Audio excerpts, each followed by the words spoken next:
Salut à tous, le journal du foot de ce mardi 1er décembre.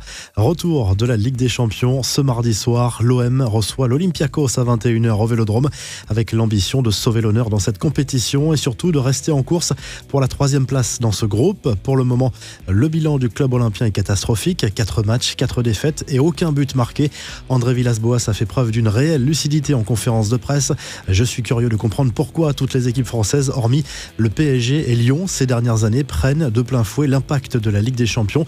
Il faut être plus exigeant culturellement sans doute. On a pensé que c'était un groupe abordable, mais on a montré beaucoup de naïveté. Ce sera l'un des gros échecs de ma carrière que je ne pourrai jamais effacer, a lâché le coach portugais devant les médias. Marseille est dans l'obligation de l'emporter si possible par 2 buts d'écart pour prendre l'avantage sur le club grec en termes de goal average particulier. Un coup d'œil à présent sur les autres rencontres de la soirée. Dans le groupe de l'OM, le FC Porto accueille Manchester City.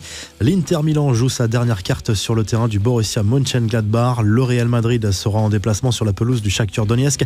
Belle affiche entre l'Atlético Madrid et le Bayern Munich au Wanda Metropolitano. Dans le groupe D, Liverpool reçoit l'Ajax et l'Atalanta accueille le FC Midtjylland. Pour conclure cette partie Ligue des Champions, sachez que Stéphanie Frappart s'apprête à entrer un peu plus dans l'histoire du football européen. La Française a été désignée pour diriger le match entre la Juve et le Dynamo Kiev ce mercredi. C'est la première fois de l'histoire qu'une femme arbitrera une rencontre de Ligue des Champions masculine. Edinson Cavani éteint l'incendie. Le buteur uruguayen a répondu à la polémique sur l'emploi du terme negrito qui signifie petit noir en espagnol dans une story Instagram après la victoire à Southampton. Un terme certes maladroit mais en aucun cas raciste selon l'attaquant de Manchester United qui a expliqué que ce terme avait une dimension affective dans son pays tout en présentant ses excuses aux personnes qui l'auraient pu blesser. Le message était adressé à un ami de Cavani. Les Red Devils soutiennent d'ailleurs Cavani dans cette affaire. Erling Haaland n'en finit plus de voir sa cote grimper sur le marché des transferts. Selon l'Observatoire du football CIES, la valeur du buteur du Borussia Dortmund a augmenté de 35 millions d'euros rien que sur le mois d'octobre. Il faut dire que le Norvégien affole les stats depuis le début de la saison. Déjà 10 buts en Bundesliga, 6 en Ligue des Champions et 6 en équipe de Norvège. Haaland est désormais coté à 155 millions d'euros minimum. Les infos en bref, le pessimisme de Noël Le Graët pour l'édition 2020-2021 de la Coupe de France qui pourrait être selon lui tout simplement annulée en raison du retard très important pris par la compétition. C'est presque cuit, a reconnu le président de la Fédération française de football. Un nouveau format n'est pas à exclure sans les clubs amateurs, même si l'esprit de la compétition serait forcément dénaturé. Les confidences d'Oussem Aouar sur RMC. Le milieu de terrain lyonnais est revenu sur le dernier mercato et se dit heureux d'avoir choisi de rester à Lyon. Le joueur de l'OL a également tenu à calmer le jeu après sa mise à l'écart du groupe lors du dernier match contre Reims avant d'évoquer sa relation avec Juninho et d'encenser son président Jean-Michel Aulas. André Villas-Boas, lui, a tenu à remettre en place un certain Paolo Maldini qui a reconnu récemment que le Milan AC suivait de près Florian Thauvin.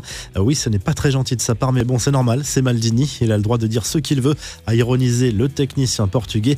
Du côté de Nice, les supporters tapent du poing sur la table. Ils réclament du changement et la principale cible se nomme Patrick Vieira. Les dirigeants niçois ont engagé une réflexion qui n'écarte pas le renvoi de leur entraîneur selon l'équipe. En Allemagne, on ne change rien, même après l'humiliation subie en Ligue des Nations contre l'Espagne. Une défaite 6-0 à laquelle Joachim Löw a finalement résisté. La fédération allemande a confirmé son maintien au poste de sélectionneur de la Mannschaft. Des nouvelles d'Eden Hazard qui décidément accumule les pépins physiques depuis son arrivée au Real Madrid. Sa blessure est plus grave que prévu. L'international belge est à nouveau indisponible pour 15 jours en raison d'une lésion à la cuisse droite et devrait être absent au moins 15 jours. Le Real va terminer la phase de groupe de la Ligue des Champions sans lui. Enfin, bonne nouvelle pour le PSG. Le journal Le Parisien a confirmé la prolongation de contrat du jeune Timothée Pembele. Le défenseur central de 18 ans, arrivé en fin de contrat, il est désormais lié à son club formateur jusqu'en 2024. La revue de presse, le journal L'Équipe se penche sur le duel entre l'Olympique de Marseille et l'Olympiakos ce mardi soir au Vélodrome. Renaître ou le néant, titre le quotidien sportif pour illustrer cette dernière chance marseillaise de se relancer dans la course à la 3e place dans ce groupe pour décrocher une place en Europa League. Nom de Dieu, titre France Football qui revient cette semaine sur la carrière et la vie exceptionnelle de Diego Maradona, décédé la semaine dernière à l'âge de 60 ans. Direction l'Espagne où le journal AS se penche sur le duel en Ukraine entre le Shakhtar Donetsk et le Real Madrid. Le quotidien sportif parle d'une autre finale dans ce groupe pour le club merengue qui pourra compter cette fois sur le retour de Karim Benzema. Le Mundo Deportivo se penche sur le mercato hivernal du Barça. Le club blaugrana, confronté à la grave blessure de Gérard Piqué, veut se renforcer avec l'arrivée d'un défenseur central et l'Espagnol de City, Eric Garcia, reste la grande priorité. Enfin en Italie, la Gazette dello Sport se penche de son côté sur les négociations en cours du côté du Milan AC. Les prolongations de Donnarumma et Ibrahimovic sont en bonne voie. Les dirigeants milanais ont également débuté des discussions avec l'entourage de Franck Kessié. Vous retrouvez l'actu foot sur topmercato.com, l'appli Top Mercato, et à très vite pour un nouveau journal du foot.